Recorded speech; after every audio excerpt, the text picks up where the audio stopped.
Hi అందరికీ. ఈరోజు మనం ఒక చాలా పెద్ద కుట్ర గురించి మాట్లాడుకోబోతున్నాం. అది ఒక అణుశక్తి దేశాన్ని, పాకిస్తాన్ని, దాని పునాదుల నుంచే కదిలించేస్తున్న కొన్ని రహస్య సంఘటనల గురించి లోతుగా చూద్దాం. సరే, ముందుగా ఈ ఒక్క ప్రశ్నతో మొదలుపెడదాం. ఎందుకంటే ఇప్పుడు జరుగుతున్న సంఘటనలన్నీ చూస్తుంటే ఇదే నిజమేమో అనిపిస్తోంది. అసలు పాకిస్తాన్లో ఎవరో తెలియని శక్తి ఒక పెద్ద సామ్రాజ్యాన్ని కూల్చేస్తోందా? ఈ మొత్తం కథలో మొదటి ముడిని విప్పుదాం రండి. అదేంటంటే, కరాచీ నగరంలో అది సరిగ్గా నడిబొడ్డున జరిగిన ఒక వింత అగ్ని ప్రమాదం. ఇది చూడ్డానికి అస్సలు సాధారణ ప్రమాణంలా అయితే లేదు.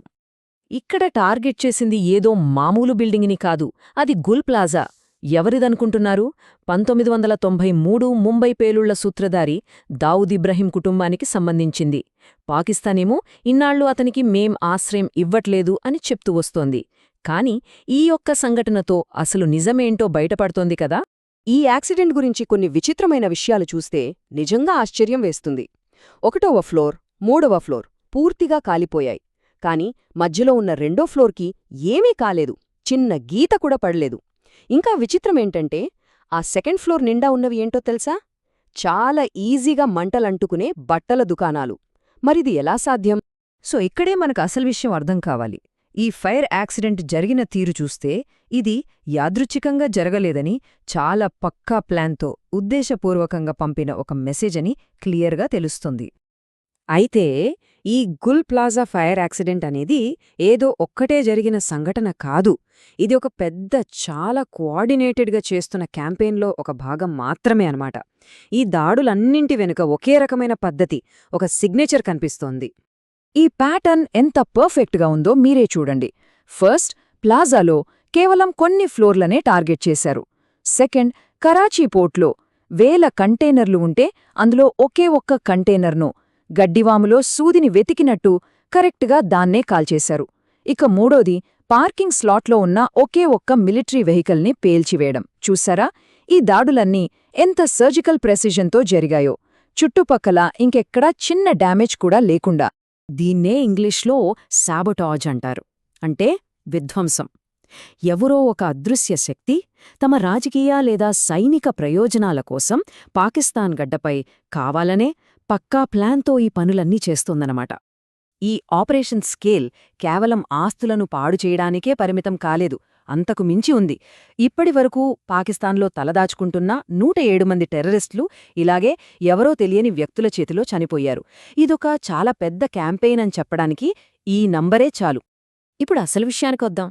చాలా ఇంట్రెస్టింగ్ పాయింట్ ఏంటంటే, దేశంలో జరుగుతున్న ఈ గందరగోళానికి పాకిస్తాన్లోనే అత్యంత పవర్ఫుల్ వ్యక్తి ఆర్మీ చీఫ్ అసీం మునీర్పై బయటనించొస్తున్న విపరీతమైన ప్రెషర్కి ఒక లింక్ ఉంది. అదేంటో చూద్దాం. ఈ మొత్తం తుఫాను మధ్యలో చిక్కుకున్న వ్యక్తి ఇతనే, ఆర్మీ చీఫ్ అసీం మునీర్. ఆయన పరిస్థితి ఎలా ఉందంటే, ఒకవైపు దేశంలో జరుగుతున్న ఈ మిస్ట్రీమెన్ దాడులను ఆపలేకపోతున్నారు, మరోవైపు బయటి శక్తులు, ముఖ్యంగా అమెరికా, ఇజ్రాయెల్ వాళ్ల డిమాండ్లతో ఊపిరాడనియ్యట్లేదు. ఆయన పరిస్థితి అక్షరాల ముందు నుయ్యి వెనుక గొయ్యి లాంటిది. ఇప్పుడు ఒక దేశ భవిష్యత్తే ఆయన చేతుల్లో ఉంది. దేశంలో మొదలైన ఈ సంక్షోభం ఇప్పుడు ఇంటర్నేషనల్ స్టేజ్ పైకి వెళ్లబోతోంది. ఇది పాకిస్తాన్కు ఒక డేంజరస్ ట్రాప్గా ఎలా మారుతోందో చూద్దాం. పాకిస్తాన్ ఇప్పుడు ఒక జియోపొలిటికల్ చెస్ గేమ్లో ఇరుక్కుపోయింది. ఒకవైపేమో అమెరికా, ఇజ్రాయిల్, ఇరాన్తో యుద్ధానికి పాకిస్తాన్ను వాడుకోవాలని చూస్తున్నాయి. మరోవైపు ఇరానేమో నేరుగా పాకిస్తాన్నే టార్గెట్ చేస్తామని బెదిరిస్తోంది.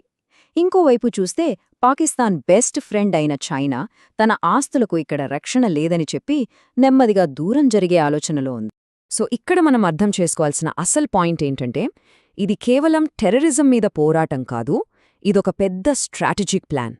2 పొరుగు దేశాలను ఒకరిపై ఒకరు ఉసిగొల్పి భయంకరమైన యుద్ధంలోకి నెట్టి ఆ తర్వాత మొత్తం రీజియన్ని తమ కంట్రోల్లోకి తెచ్చుకోవాలనేదే అసలు ప్లాన్ అన్నమాట. ఇరాన్ అధికారి చేసిన ఈ కామెంట్ చూడండి.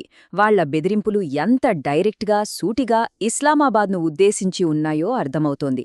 అంటే ఒకవేళ ఇరాన్ ఎదురుదాడి చేస్తే అది అమెరికా మీద కాదు, నేరుగా పాకిస్తాన్ మీదే ఉంటుంది.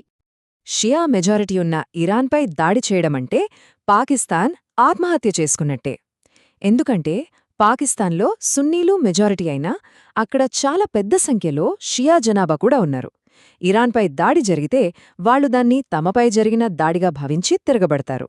అప్పుడు దేశంలో మతపరమైన సివిల్ వార్ మొదలయ్యే ప్రమాదముంది. ఇది అసిమ్ మునీర్ అస్సలు తీసుకోలేని రిస్క్. ఇలా ఏ దారి కనిపించుక పాకిస్తాన్ నాయకత్వం కొన్ని డెస్పరేట్ మూవ్స్ వేస్తోంది. వాళ్లు ఓడిపోతున్న గేమ్లో ఉన్నారని మనకు క్లియర్గా తెలిసిపోతోంది. వాళ్ల డెస్పరేషన్ ఏ రేంజ్లో ఉందో చెప్పడానికి ఈ ఆయుధాల కథే పెద్ద ఉదాహరణ. చూడండి, ఫస్ట్ ఇరాన్పై ఆపరేషన్ కోసం ఆయుధాలివ్వమని యుఎస్, ఇజ్రాయెల్ డిమాండ్ చేశాయి. తర్వాత ఆ ఖరీదైన హైటెక్ వెపన్స్ పాకిస్తాన్ ఆర్మీకి అందాయి. కాని మునీరిటు దేశంలో అటు బయట ఉన్న టెన్షన్స్తో ఏం చేయాలో తెలియక టైంపాస్ చేశాడు. చివరికి ఆ ఆయుధాల కంటైనర్ మొత్తం రహస్యంగా మాయమైపోయింది అని యుఎస్కి ఒక కట్టుకథ చెప్పారంటే వాళ్ల పరిస్థితి ఏంటో అర్థం చేసుకోవచ్చు. కానీ అమెరికా, ఇజ్రాయెల్ ఈ కథను అస్సలు నమ్మట్లేదు. వాళ్లు ఇంకా గట్టిగా అల్టిమేటం ఇస్తున్నారు. ఆయుధాలను వెతకండి, యుద్ధం మొదలుపెట్టండి అని. ఇదంతా మనల్ని చివరి చాలా కీలకమైన ప్రశ్నకు తీసుకొస్తుంది. ఈ ప్రశ్నకు దొరికే సమాధానమే సౌత్ ఏషియా భవిష్యత్తును నిర్ణయించబోతోంది. అన్ని వైపుల నుంచి పెరుగుతున్న ఈ ప్రెషర్తో ఒకప్పుడు ఎంతో శక్తివంతమైన పాకిస్తాన్ ఆర్మీ ఈ సంక్లిష్టమైన ఉచ్చునుంచి బయటపడగలదా, లేక దేశంలోని శక్తులు బయట శక్తుల ఒత్తిడికి తలొగ్గి కుప్పకూలిపోతుందా?